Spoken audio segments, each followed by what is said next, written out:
Most of us want to speak English in fluent manner, but we are always confused. We don't know where should I speak English from or what should I speak in English. So in this video, I am going to talk about three simple basic things that everyone should have knowledge of. These three basic things before start speaking in English. If you are serious about learning English as a second language, make sure do watch this video till the very end to make the most of this video. So without making further ado, let's get started. So let's talk about our thought process. What is our thought process? When we think in our mother tongue, we always think in sentence because it gives complete sense and we can understand easily whatever has been said. But when we start thinking in English, we always think in words or chunks. They don't give complete sense. So how can we overcome this major issue? So here are three simple basic things that should be kept in mind before thinking in English. So first one is verb. Verb is the main part of any sentence because you cannot make any sentence without verb. Verb may be main verb or to be verb.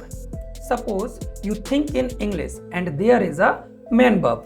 So what is main verb? Main verb is action words like to play, to eat, to teach, to sing, to come.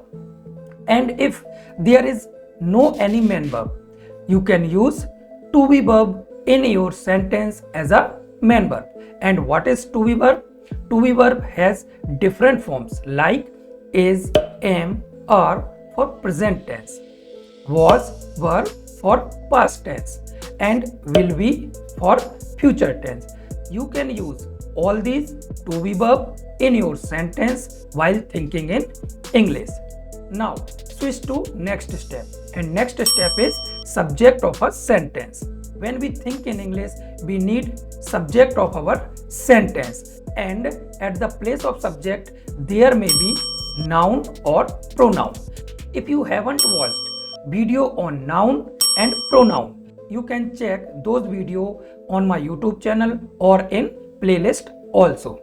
So I have made detailed video on noun and pronoun. So let's come back to our main part. What is noun? Noun refers name of a person, place, thing or animal. When you think name of any person, place, thing or animals, it means you are thinking about noun.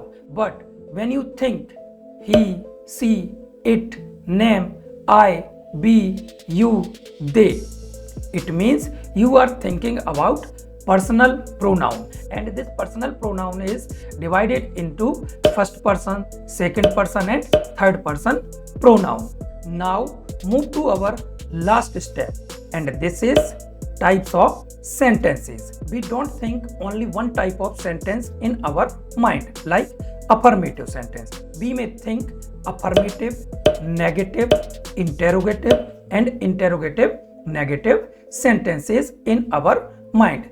So we must know structure of affirmative sentence, negative sentence, interrogative sentence or interrogative sentences. So let's understand noun, pronoun, verb and types of sentences with an example.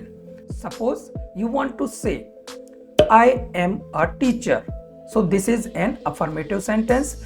We have used I as a subject, am, and this is a form of to be verb for present tense, and it is used as a main verb in a sentence, and this is an affirmative sentence. So if we want to make negative sentence, then we can say I am not a doctor. In interrogative sentence, you can say am I a doctor. In interrogative sentence, you can say am I not a doctor.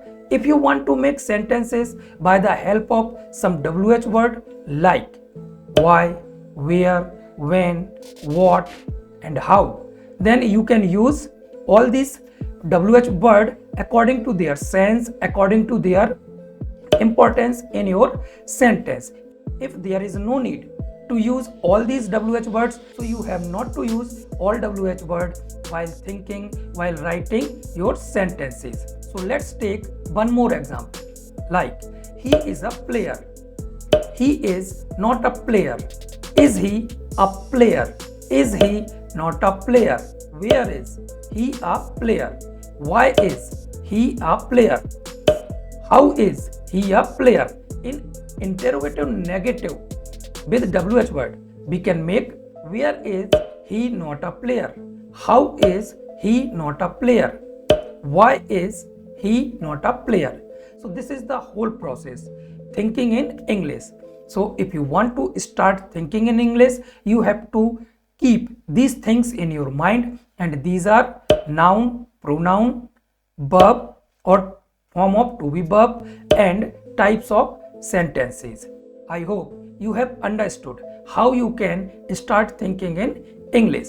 If you have any query, any doubt, you can comment me in comment section. Don't forget to like, share and subscribe to this YouTube channel. Till then, keep learning and keep practicing speaking English. Bye bye.